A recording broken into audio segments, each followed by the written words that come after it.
Love, Service, Devotion, and the Ultimate Surrender. Ram Dass on the Bhagavad Gita. These historic sessions were recorded live at Neurotic University in 1974, shortly after Ram Dass returned from India. And now, Session 1. Context and Conflict with Ram Dass.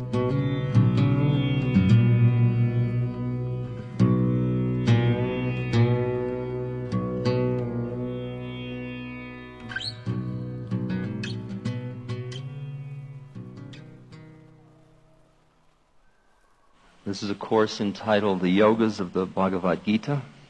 It is a course on a Hindu text taught by a Jew in a Buddhist university.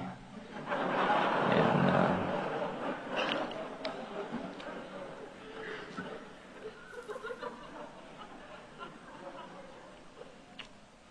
who has a great love for Christ and Allah. This course is primarily concerned with the devotional and karma yogic aspects of life. To me, words are birds. They come and they go, and what I say may not be as important as just the fact that we are together concerned with the Bhagavad Gita. My understanding of what we're doing here is because you are genuinely seeking in the realm of the development of the spirit of your own consciousness. That's what I'm doing here. And when we are gathered together in that way, with trust and with open hearts, a transmission occurs. And that transmission is one which deepens all of our connectedness to the living spirit, to the faith, in the possibility of who we are when we finish being who we thought we were. Now, when I use the word transmission, there is a tendency to think that I am going to transmit something to you, that he will transmit to us. And I would like to read to you a quote from Ramakrishna, which says that rainwater falling upon the roof of a house flows down to the ground, often through spouts shaped grotesquely like a tiger's head. One gets the impression that the water comes from the tiger's mouth, but in reality it descends from the sky. In the same way, the holy teachings that come from the mouths of godly men seem to be uttered by those men themselves, while in reality they proceed from God. In talking with Swami Muktananda, who is a very, very beautiful saint from India, I was expressing to him my feeling of presumption at attempting to teach the Gita. In India, most people are pundits. It's part of the way of life. Most people are great scholars, really, and they have all made extensive studies of the Gita. The Gita is a book which has been commentaried more than any other book in the history of man. And often I've gotten into long philosophical discussions about the Gita with the railway conductor or the sweeper, because in everybody's spare time, or when they're finished with the spare thing of doing their regular work, they're doing the important work, which is studying the Gita or the Ramayana. And so I was telling Swami Muktananda that I thought it was a little presumptuous for me, because I'm not a Sanskrit scholar, and I'm really not a great intellect about the Gita either. And he told me this story. Krishna, as you may or may not know, I'll tell you a little bit about Krishna soon, but Krishna, at one stage of his incarnation as an avatar, was this beautiful young blue boy. And there was a great student of the Gita, an old man, and his wife, and he was so intent upon studying the Gita that he had stopped doing all of his work. He wouldn't do anything. And they were going without food, and his wife was being very harsh on him, saying, you have a duty to go out and bring his food for the family, at least 1 or 2 meals a day. But he wouldn't listen. He'd just go off into the woods and study the Gita. And she kept pressing him and hounding and hounding and pressing. And she was making his life quite difficult, but he would escape to the woods to study the Gita every day. She screaming at him as he left. And this one day he went out into the woods and he sat studying the Gita, and he came across a line in the Gita which said, "If you offer all of your devotion to me," says Krishna, "you need worry about nothing in the world. It'll all be taken care of." And he thought, well, isn't that a peculiar line? I mean, here I'm totally devoted to the Gita, to Krishna, and here's my wife all freaked. Yet it says right here that if I am devoted to the Gita, everything will be taken care of. Why isn't everything being taken care of? At which point he underlined that sentence because he wasn't sure about it. At that moment, back at his house, there was a knock at the door, and the wife went to the door, and there was a young man standing there with bags of rice and dal, lentils, and flour, long supply for many months. And the wife said, "What are you doing? What is this?" He said, "This is for the family of somebody who studies the Gita." And he brought in these big bags of food, and she noticed as he was setting them down that on his chest, his shirt was open, and there was a wound on his chest, and there was blood coming out of the wound. And she said to him, what happened to you? And he said, "Oh, this was done to me." She said, "Who did this to you?" He said, "This was done to me by a man studying the Gita out in the woods." And he said no more, and he left. Husband came back, and he saw all the food, and he asked his wife about it. And she said, "But you know," she said, "this peculiar thing." She said, "When I looked at him, there was blood coming out of this wound in his chest. And when we asked him what the wound was about, he said, it was done by a man studying the Gita out in the woods." And at this point, the old man realized what had happened, and he passed out. He fainted. And Swami Muktananda said to me, "You see," when the man had underlined, with doubt, the doubt had been the wound in Krishna. Swami Muktananda said, "You see, the Gita isn't a book about Krishna. The Gita is Krishna. The Gita is Krishna." And he said, "You don't have to worry about teaching the Gita. That's none of your business. The Gita will teach itself. You know, Krishna will do it in spite of you." So I have been taken off the hook by Swami Muktananda. And I have no ashrams, no students, no trip. I'm a student. And what I've been doing in the past few years is feeling that it was my dharma, and we'll be discussing that term ad nauseum. It is my dharma to support pure transmissions in America.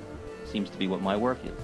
So I've been doing benefits for Zen monasteries, for Hindu yogic ashrams, for Christian Benedictine monasteries, helping the Sufis, making announcements for the Hasids. Because it seems to me that rather than everybody necessarily coming together in big holy man jams to become all one right away, it would be best for us to honor the purity of these transmissions and let the amalgam or the bubbling together or the soup be cooked inside each pilgrim, each one of us, rather than having the outer thing become all one a little too soon. I think the horror show about tradition that we are all coming out from under is likely the thing that happened in India at great length, at great extent, which was the attachment to the rituals and the ceremonies as ends in themselves in a mechanical, ritualistic, priestcraft way, with the living spirit gone from them. And that's roughly what happened to the Christian church as opposed to the living Christ.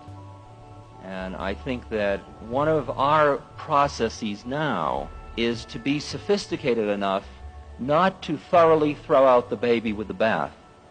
A lot of us have come through throwing over one tradition after another. We've thrown over sexual traditions in this culture. We've thrown over economic and working conditions. We've thrown over social relations, marriage, communal, family, all kinds of political ones. And in most cases, that's come out of, in large part, a healthy awakening to the deadness of existing structures. In other cases, it's come out of our own rebelliousness But somehow we've gotten a little bit lost in thinking traditions per se are bad. One of the things that has turned me on a lot is I've gone to a lot of traditional religious ceremonies in both the East and the West. And you go into a church, and what you often see is everybody going through this ritual as if they were doing their shopping list at the supermarket. They're singing songs about Christ on the cross, but nothing's happening. And I listen to the words of the songs, and I look at the ceremony and the ritual, and it's all came out of the living spirit originally, but it got lost in the shuffle, and now it's just this mechanical stuff. But as I come back to it with eyes that are tuned to other planes of consciousness, and when I center enough and don't get lost in the reactiveness to the situation of, oh, this is drag, suddenly there it all is, the living spirit again. And I think that what a gathering of this nature is about is partly we are all being prepared. We are all being prepared to serve in the capacity of reinvesting a society with the living spirit. And that comes through our becoming it, because the only thing you transmit from one human being to another is your being. All the fancy words aren't going to mean a damn thing.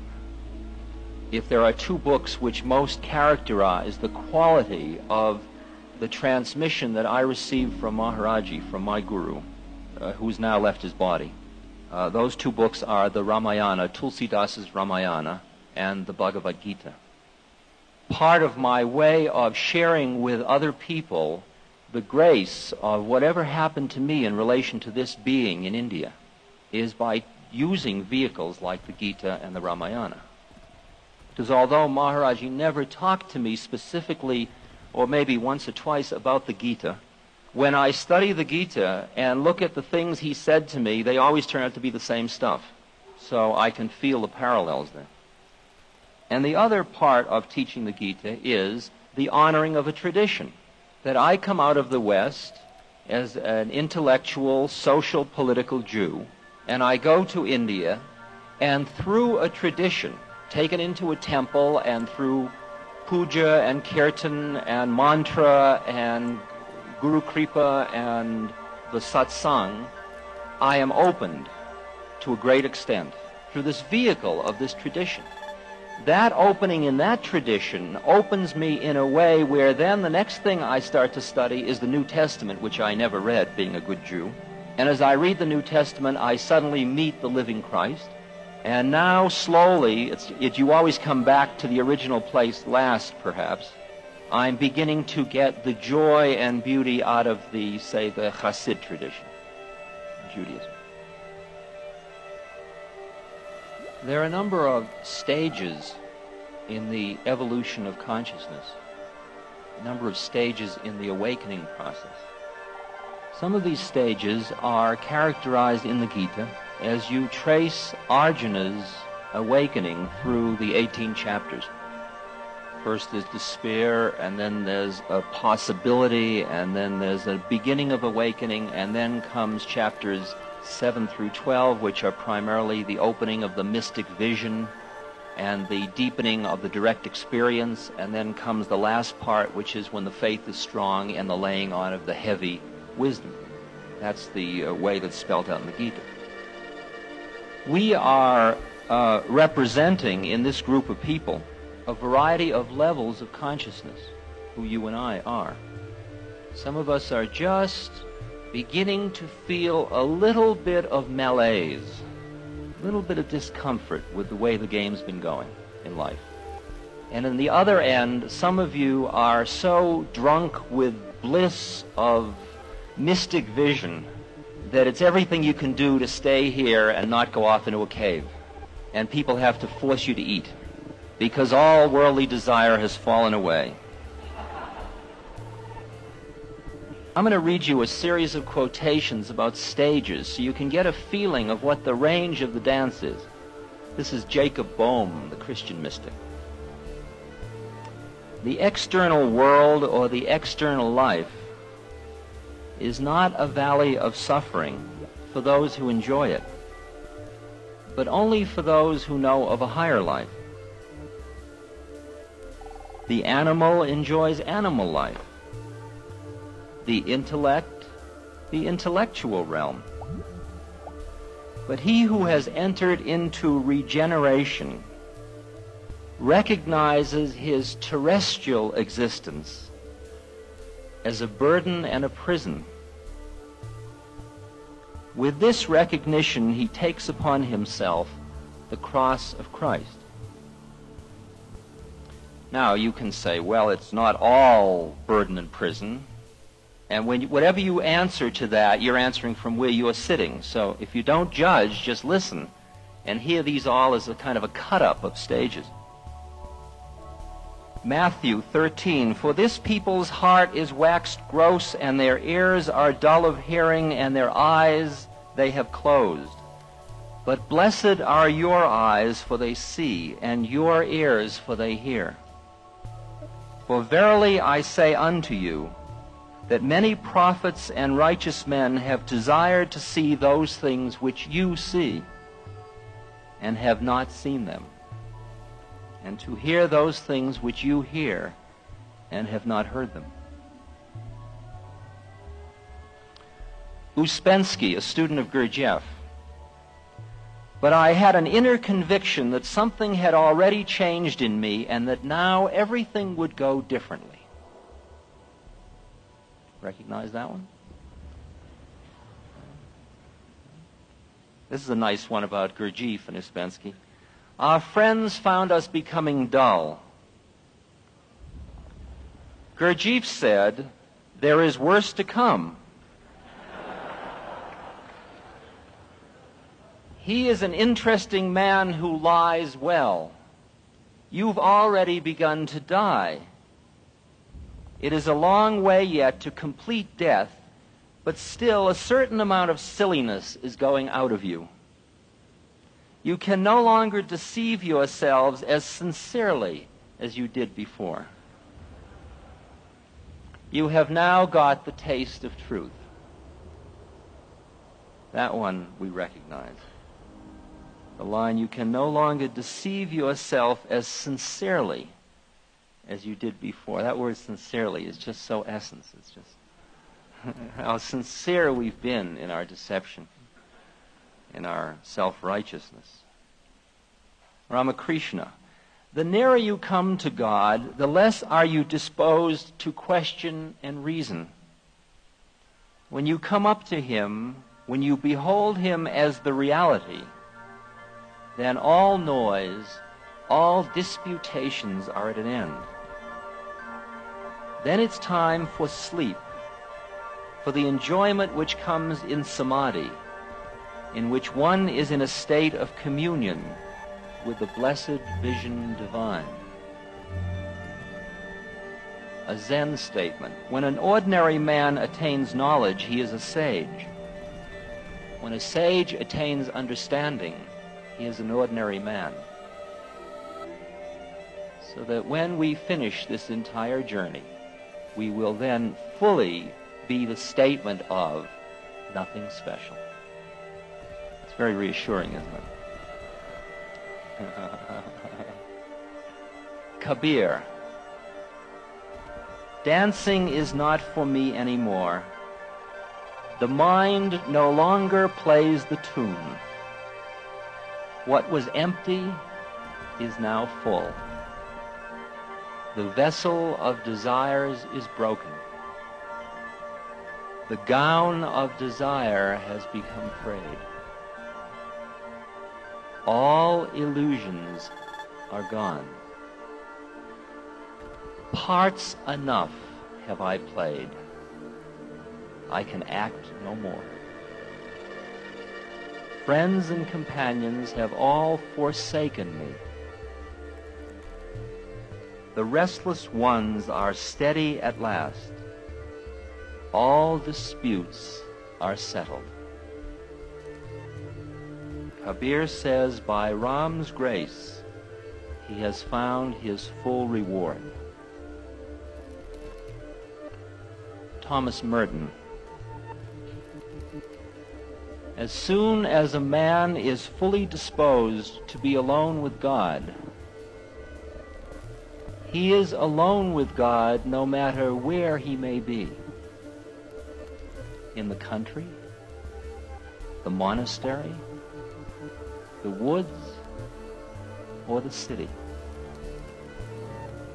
The lightning flashes from east to west, illuminating the whole horizon and striking where it pleases. And at the same instant, the infinite liberty of God flashes in the depths of that man's soul, and he is illumined. At that moment, he sees that though he seems to be in the middle of his journey, he has already arrived at the end. For the life of grace on earth is the beginning of the life of glory. Although he is a traveler in time, he has opened his eyes for a moment in eternity. And though some of that may be said in a way that's difficult for us to hear just yet, for example, the life of grace on earth is the beginning of the life of glory. May I say that perhaps by the end of the course, if not now, you will recognize that you are primarily no longer existing with your basic identification on the plane of reality that you started out with. That you are already a novice or a participant in another realm or loca or plane of consciousness that becomes more real than the one you left behind. It, of course, will turn out to be an illusion too, but that will come in due time.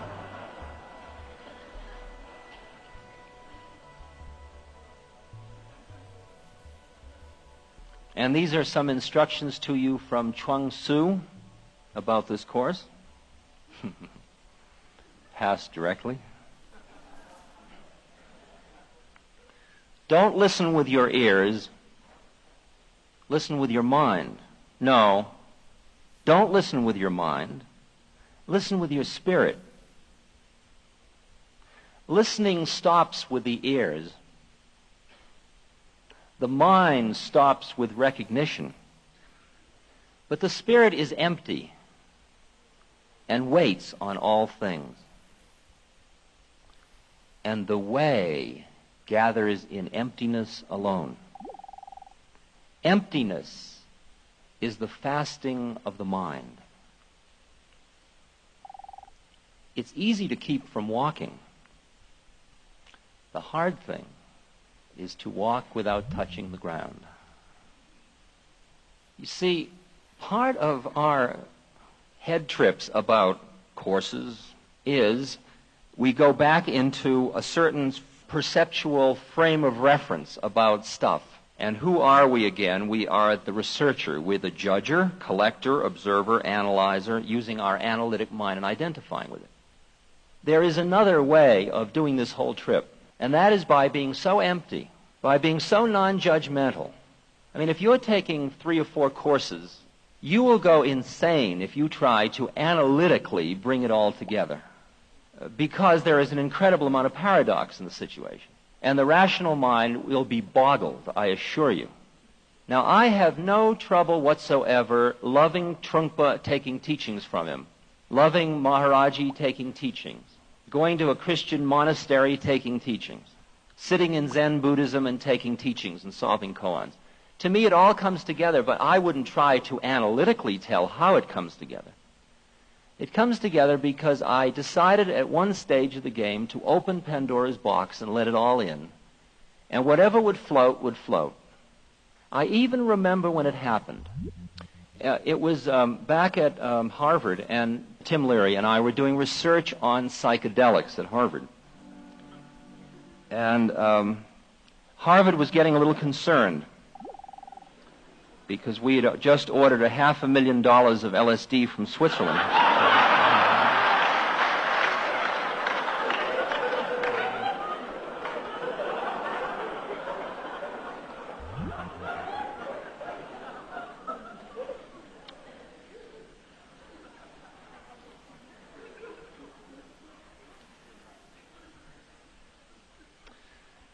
And they set up a watchdog committee, which was unheard of for faculty members to watch over each other.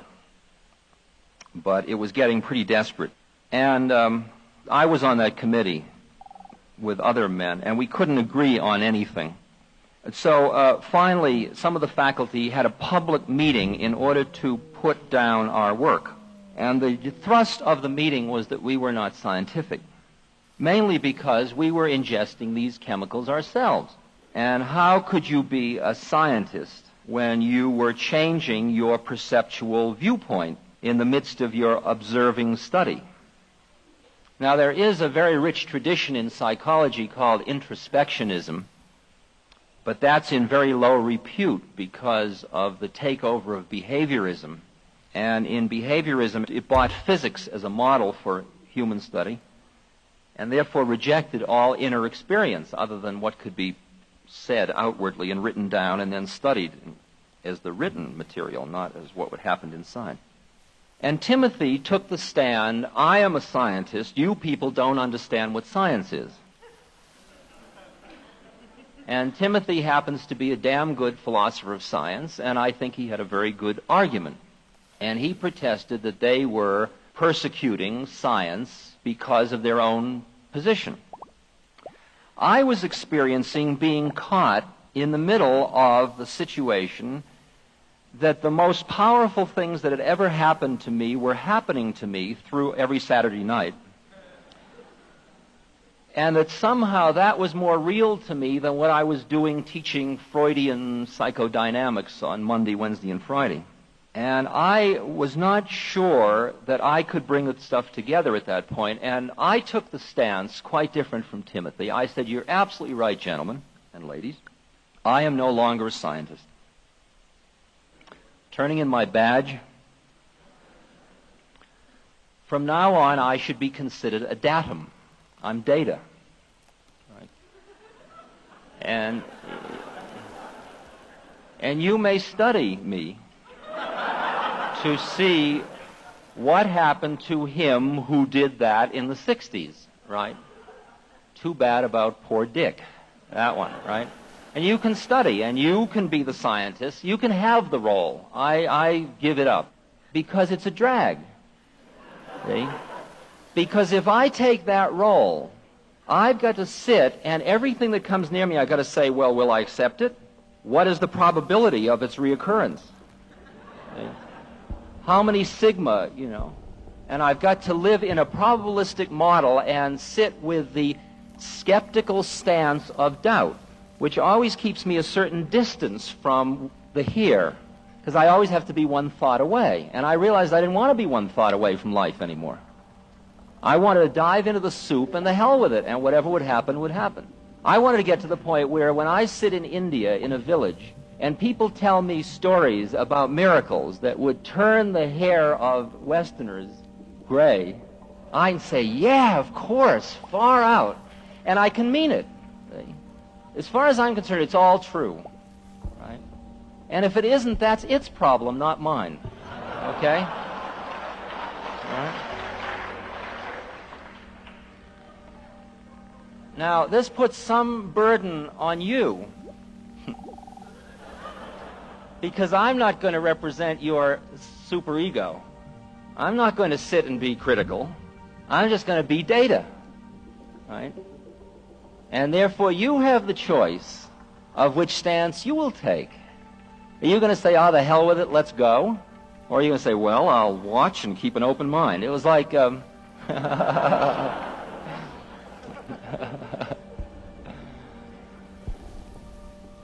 Well, to show how many incarnations you can cram into one lifetime.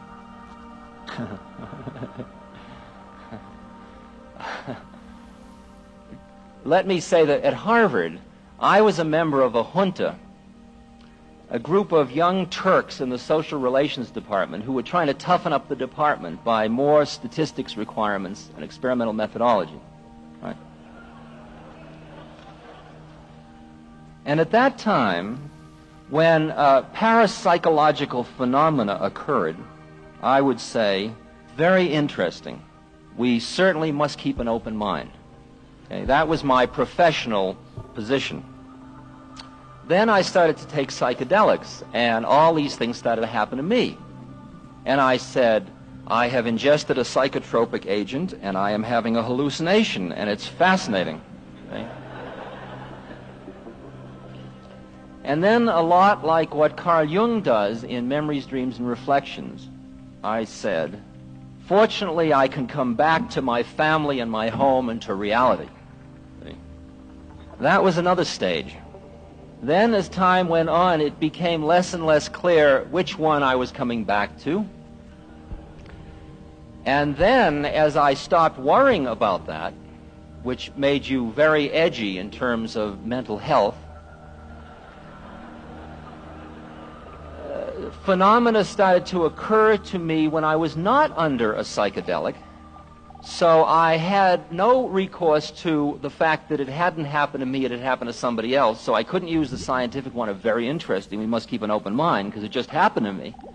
Nor could I say, well, it was a psychotropic ingestion, this is a hallucination. So I was left without a defense.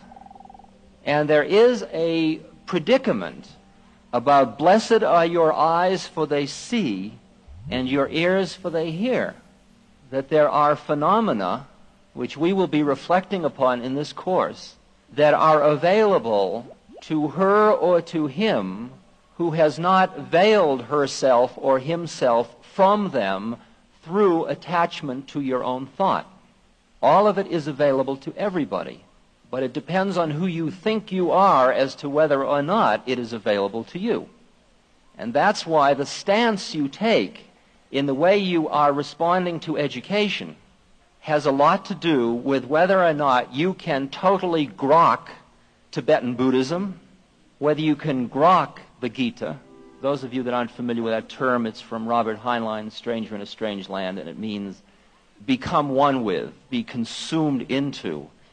Grok means that if we ground one of us up in a stew and the other one ate it, we would grok one another and it wouldn't matter who did the eating. Okay? That's Heinlein's definition of grok. Now, in designing the program for Naropa, my one request was that meditation be an integral part of the Institute, because it seemed to me that what we bring to a new environment are our predisposing set of thought forms, and that they filter everything so that nothing new ever happens. Have you noticed that? Like you come and you say, it's all going to be new in Boulder, and then later on you say, gee, you know, Boulder was just like San Francisco. I mean, you've been through enough of these by now. I know that I've thought I'm neurotic in New York, I'll go to Chicago, and I end up being just as neurotic in Chicago. Okay? Because you keep recreating your own hells, or heavens, whichever one you're attached to. And when you create this universe, you're creating it because your mind, you know, you walk into a new situation and immediately you label it in terms of your own attachments. And that's what we're going to talk lots about in this course. First of all, I am going to assume that everybody has read the Bhagavad Gita. It'll only take you about 3 or 4 hours to read anyway. May I suggest you read it the first time as a very interesting story. May I next suggest that you read the Gita twice more. The first time, after we have finished our discussion of the basic conflict that Arjuna finds himself in, and you have personalized that sufficiently to understand what the predicament is, that you read it identifying with Arjuna. That is, once you have realized what your own conflict is that gets you to itch enough to want to scratch to come to Boulder, right? Use that as the framework from which to read the thing and hear Krishna telling you how it is about your own battleground. And when you are ready, may I suggest a third reading of the Gita, in which you read it identifying with Krishna, because that, in fact, is who you truly are. Now, that will raise some interesting problems for you, because many of us have a difficult time thinking of ourselves as God. But don't let that upset you, because we have an exercise called contemplation. which suggests a way of approaching the study of the Gita, especially when you're doing this third reading where you're identifying with Krishna. Because you will read a line and you'll say to yourself, I never would have said that. See? But in fact, Krishna did say that. And we're opening ourselves to this book. So then you will sit down and you will take the line that you don't understand and you will take the way you think it ought to be and you will just sit with those two things. And you will sit with them. And you will sit with them. And you'll let your mind wander around it and you'll come back to it. And you'll take the Gita shloka by shloka. Not every one of them. Sometimes you read a whole page and it'll be, oh yeah, sure, right on, I agree with that. And then you'll come to a line and say, what? You know, like I never would have said that. That's the one. That's the one, see? Just sit with it. Who's the I that would never have said that? See? Because these lines will show you where you're holding, where your stash is. See? This will show you where you, okay? Right? You may end up underlying the Gita and stabbing Krishna in the heart. That's up to you. That's your problem, not mine, all right? But in the meantime, you will have the opportunity to work with this shloka by shloka as a contemplation exercise and different things you can do as contemplation and stuff like that.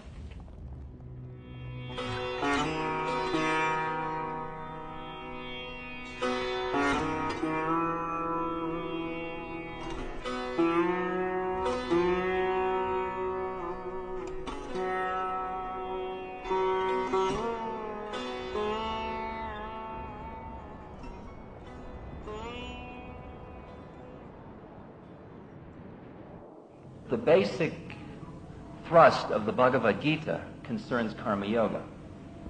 To say, oh, I understand karma yoga, doing service consciously and without attachment and towards God, that's all fine. I do it all the time.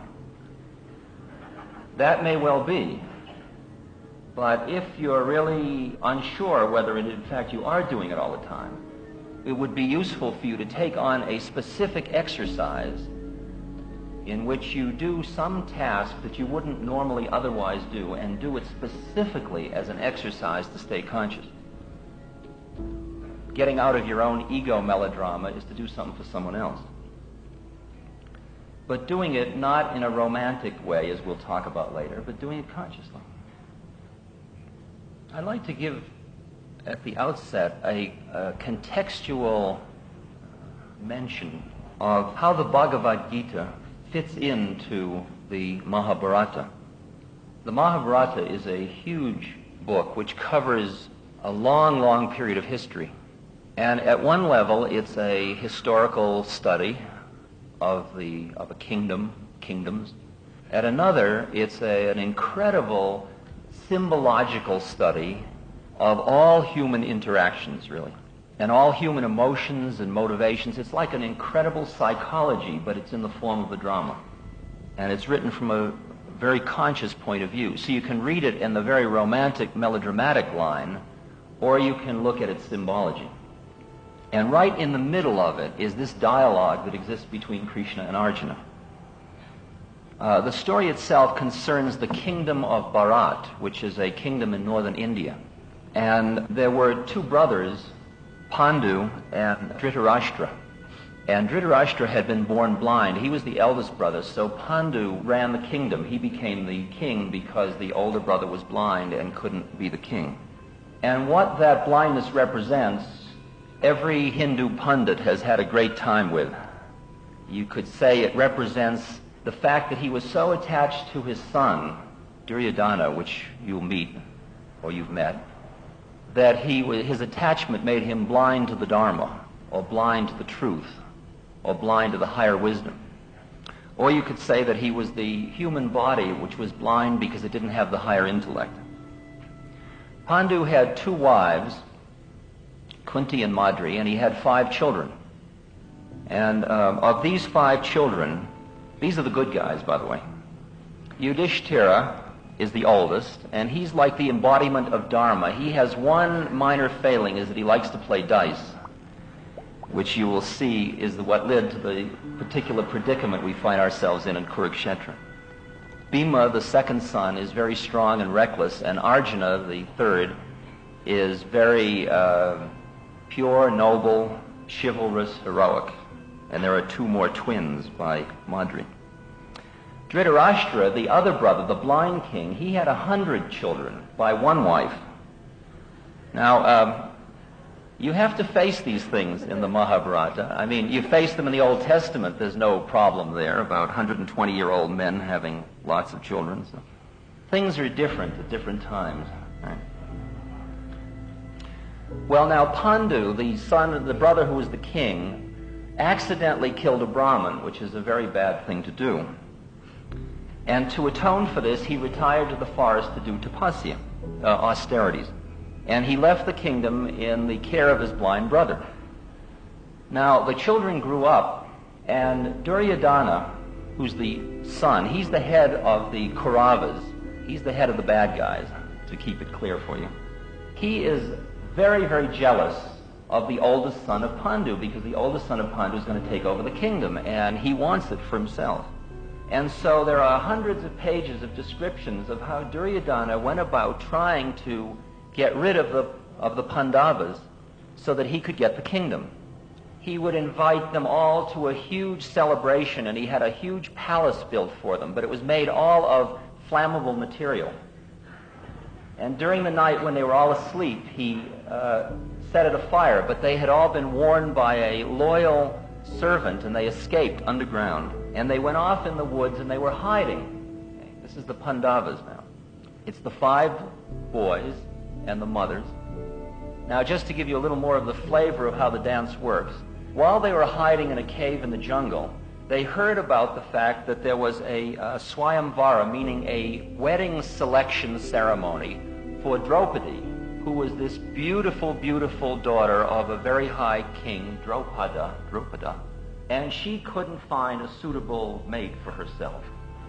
So Arjuna got Draupadi for doing a number of other things, but he was clearly the one, and they took her and they went off to the jungle. They were hiding out from Duryodhana, who was the bad guy who was trying to kill them all. And as they came near the cave, they yelled out to their mother, Kunti, "Come out, Ma, see what we have brought today."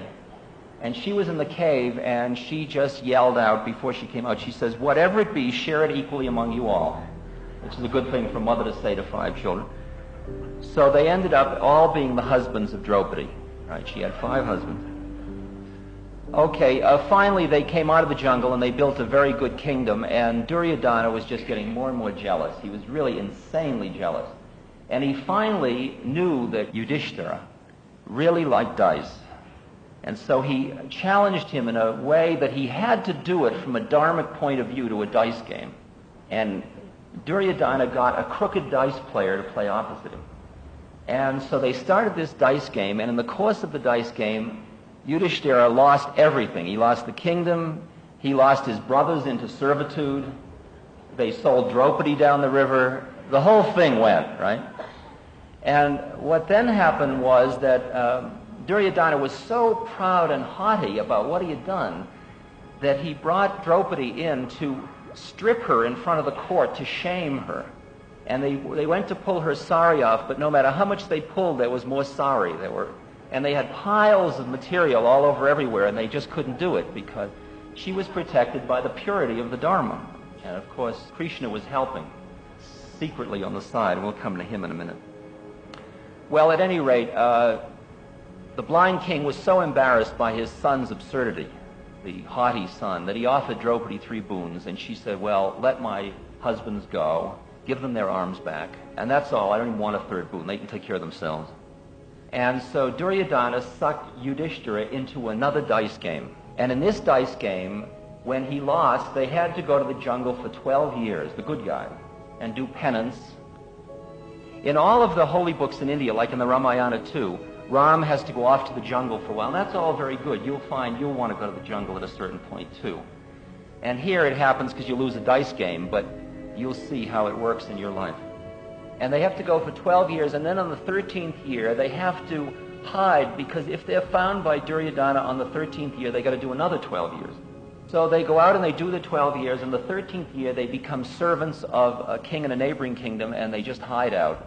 And Duryodhana tries everything to find them, and he can't find them. And at the end of the 13th year, they come back and they say, "We want our kingdom." And Duryodhana says, tough, I'm keeping it. And he says, I wouldn't even give you enough land to carry the tip of a needle.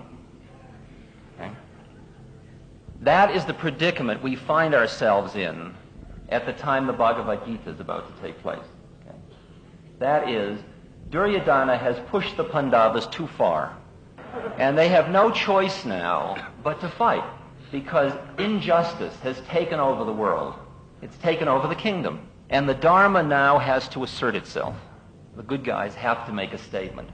And so both Arjuna and Duryodhana both go to Krishna, who happens to be God, who's in an avataric form. And we'll talk about avatars as the course goes on. And they ask him for his help. And Krishna says, okay, one of you can have all my armies and all my arms, and the other can have me without any armies or any arms. And Arjuna said, well, I want you without any arms. Because his mind is towards God. He says, all I want is God on my side. And Duryodhana was so pleased. He, being the worldly, dharmic fellow, he said, well, I'm perfect. I'm very happy. I get all the arms and all the might. So the bad guys have this huge army, and the good guys have a much smaller army. See, in Krishna, whose God is only the charioteer for Arjuna, he's not even wielding a bow. Now, if I may, let me introduce you to Krishna. Krishna is born to Vasudeva and Devaki, and she has a very mean brother. He is so mean that he took his father, who was the king of that kingdom, and he put him in jail so he could take over the kingdom. He did that to his own father. But he had a very soft spot in his heart for his sister Devaki. So when she married Vasudeva, he put up a big feast. And then he decided to drive the chariot himself to take them to their new home. And on the way, a voice spoke out, and it said, beware, the 8th child of this couple will kill you. And it freaked the brother completely. And he wanted to kill both of them right on the spot. But they begged him not to do it. And so he said, okay, if you will agree to live in jail, right, I'll give you a nice suite in jail, and you've got to give me all your children. Then I won't kill you. So they agreed, and the first 7 children they had, he took them away the minute they were born, and he killed them. And the time came for the 8th birth, and they put extra guards on the prison, and everybody was in chains. The wife was in chains, and the husband was in chains, and everybody was in chains. I mean, it was just like, it was like the Bible story, you know, about the prison and the chains. But suddenly the guards fell sleepy, and they all fell asleep. And then this baby was born, and as it came out of the womb, it said, take me to Gokul, to Nanda's house, and there you will find a girl child, and you substitute me for that girl child. And Vasudeva said, well, how can I do that? I'm in chains. At that point, the chains dropped off, and the doors opened. So he felt this was a message, and he took the baby. And we're going to talk later a great deal about miracles, and so any of these stuff that you even doubt, hold on. Keep a cynical attitude.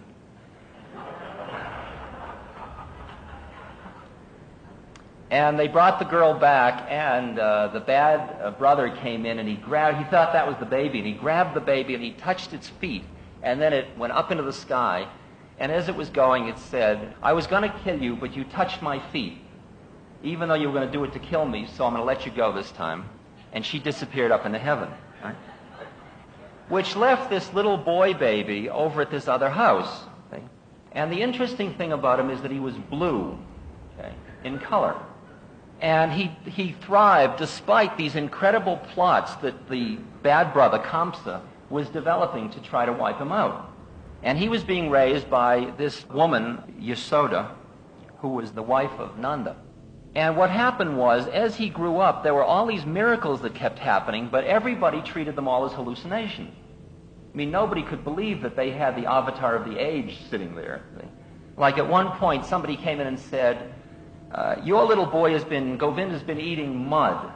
Yasoda said, that's terrible. Come here, Govinda. Open your mouth and let me see.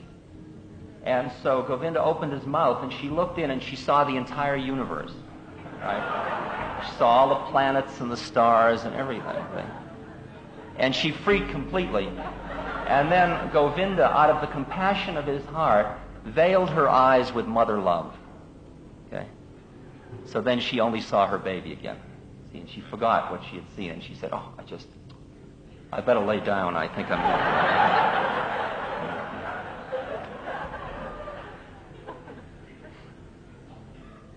And he was a cowherd, and he would tend to steal from the rich and give to the poor.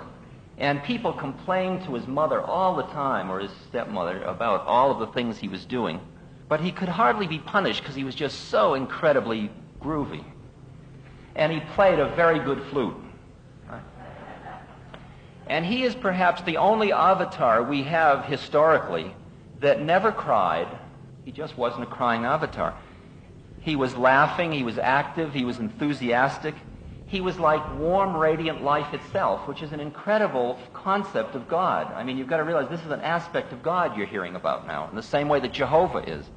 And so wherever he went, all the other cowherd boys loved him as a playmate, and the gopis, the milkmaids, just were drunk with love for him, and they followed him everywhere he went. Well, Kamsa realized after a while who this was. This is his uncle now, the bad guy. So he planned a huge festival, and he invited Krishna to this. And at the festival, there was a huge wrestler who challenged little Krishna, 12-year-old Krishna, to do a wrestling match.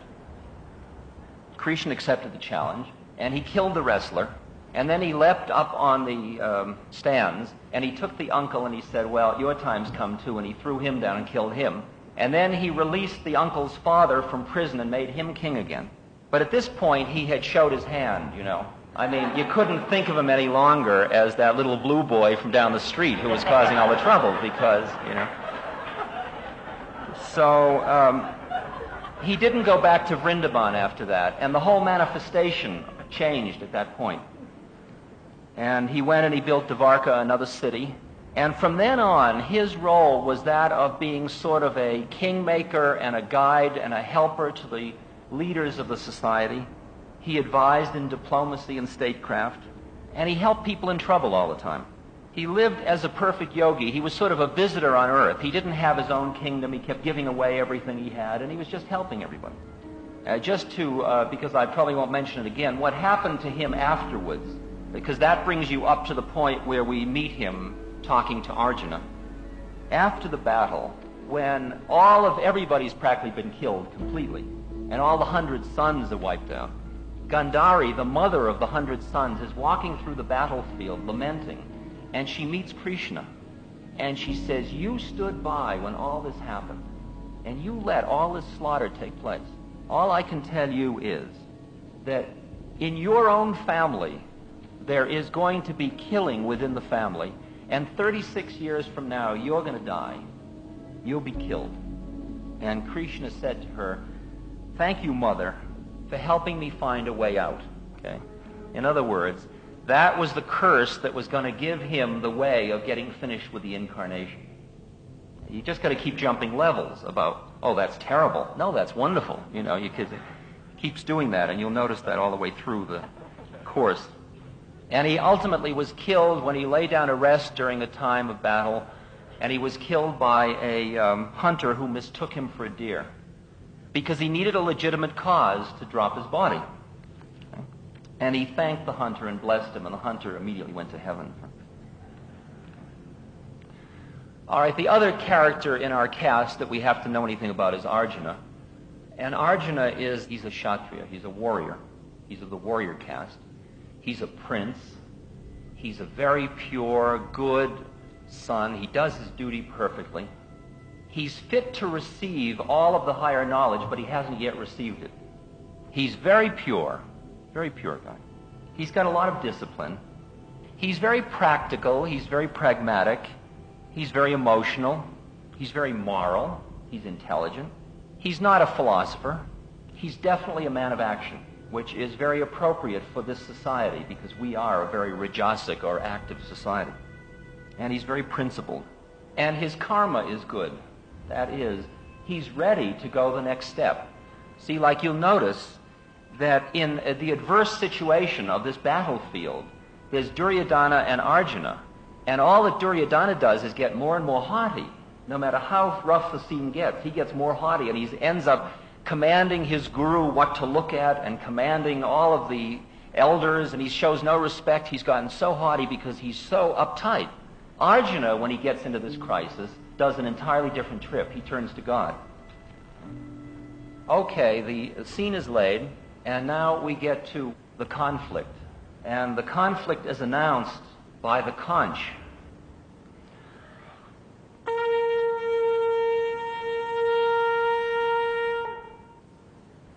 Imagine several thousand of those, much larger and more sacred, being blown by God himself also. The marvelous sound of it was heard throughout the three worlds and resounded on all sides. The heavens were shattered by the thunder. The ocean heaved and the whole of creation trembled. The terrific roaring of innumerable battle instruments, so that it was thought that the doom of the universe had come. What then was the state of the faint-hearted? The timid were blown away like dried leaves. Even the god of death was frightened beyond measure. Some beat their arms with violence, shouting with fury, so that the elephants could not be restrained. Some even died where they stood. The teeth of brave men chattered, and matchless fighters shook with fear. The terrible and deafening sound of all those martial instruments reverberated so that even the Creator was afraid, and the gods exclaimed, "The day of universal destruction will surely come." Now, there are a number of levels of what this conflict is about, and it's your ability to empathize with this predicament in the first chapter that's going to make the rest of the book have any meaning to you at all. And facing Bhishma, who is the grandfather of the whole scene, he's the father of Pandu and Duryodhana, and Drona, who was the great teacher of all these guys, Krishna said, "See, Arjuna, the armies of the Kurus gathered here on this field of battle." Then Arjuna saw in both armies fathers, grandfathers, sons, grandsons, fathers of wives, uncles, masters, brothers, companions, and friends. When Arjuna thus saw his kinsmen face to face in both lines of battle, he was overcome by grief and despair, and he spoke with a sinking heart, "When I see all my kinsmen, Krishna, who have come here on this field of battle, life goes from my limbs and they sink, and my mouth is sere and dry, a trembling overcomes my body, and my hair shudders in horror. And I see forebodings of evil, Krishna." Now, the predicament that Arjuna faces at this point, and I know it seems like I'm staying around the story, but you'll start to watch how it relates now to our predicament, is that here is somebody about to go to Vietnam to fight the holy war for the United States. But the predicament is he gets a look at the guys he's fighting against. And when he looks at them, he suddenly sees that they're us, not them. And thus his whole identification with his national morality is in conflict with another identification with a moral sense of the brotherhood of man. And that was what the whole issue was around the Vietnam War, which was moral law versus social duty. And that's the first level at which Arjuna is freaking. I've told this story in a number of lectures, but it's worth repeating because it relates to the issue so beautifully.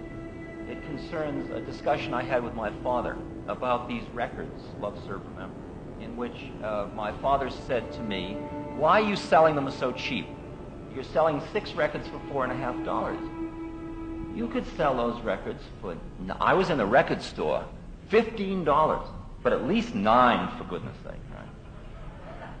I said, "Yeah, Dad, I know, but it only cost us $4.50 to produce them. And we're sending them out by mail order." He said, "How many have you sold?" I said, "Well, about 10,000. He said, "You mean you could have sold 9? Would they not have paid 9? I said, "Yeah, they would have paid 9. You could have charged 9. You would have had $4.50 times 10,000. Think of all the good you could have done with that 40,000 odd dollars." I said, "Yeah, Dad, but it only cost $4.50 to produce." He says, "Well, what are you, against the profit motive? I mean, are you against capitalism?"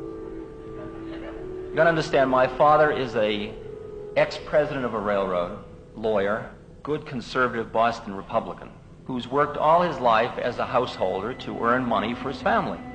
So he said, "I don't understand you at all." And I said to him, "Well, Dad, did you just try a law case for Uncle Henry?"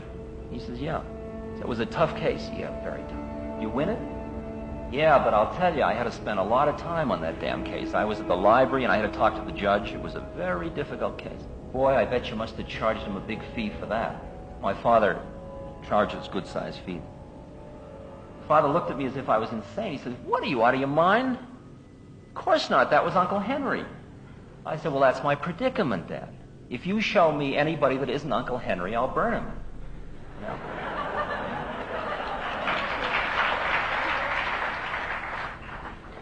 Well, that's the predicament that Arjun is facing. See?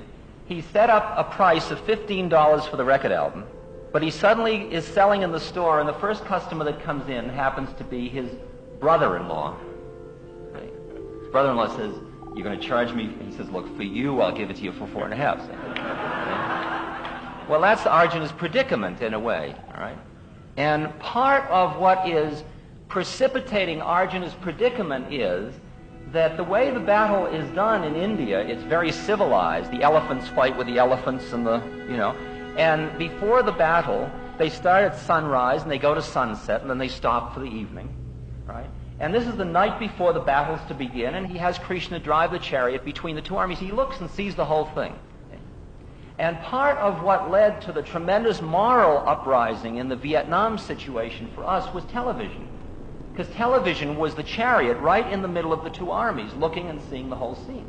And it made visible to all of us the fact that we were killing other human beings.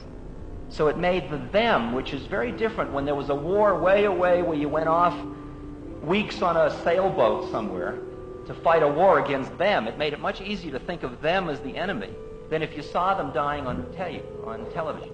So in a way, part of why we're gathered in this room is because of standing on that battle line in the issue of social duty and moral law.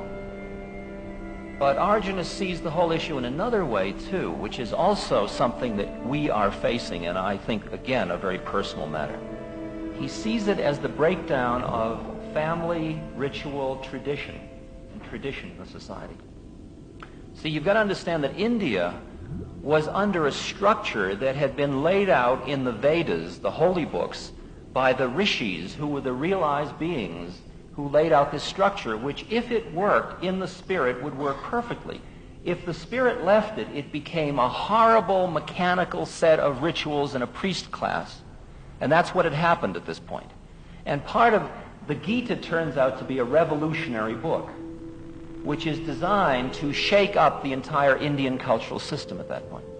And it's the predicament when something inside of you happens that makes you go against what has been previously something you wouldn't have even considered going against. All of the rules. Like, for example, I've talked about or written about in Be Here Now, how after I took psilocybin the first time at Tim Leary's house, during the night I went back to my parents' home in a big snowstorm. And it was 4 a.m. and I decided to shovel snow because I felt like healthy and alive, and I was stoned out of my head, and there was all this snow.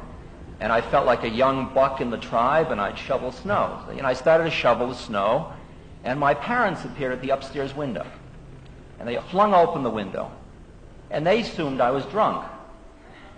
And they said, "Come in, you goddamn idiot. Nobody shovels snow in the middle of the night." Okay? Now there was the Brahmin priest saying, "This is the ritual. You do it this way, and this way. This is the way you honor your parents, your teacher, your grandsire, and so on." And I had always listened to that. I was really a good boy the whole trip. That's how I got to be a professor at Harvard.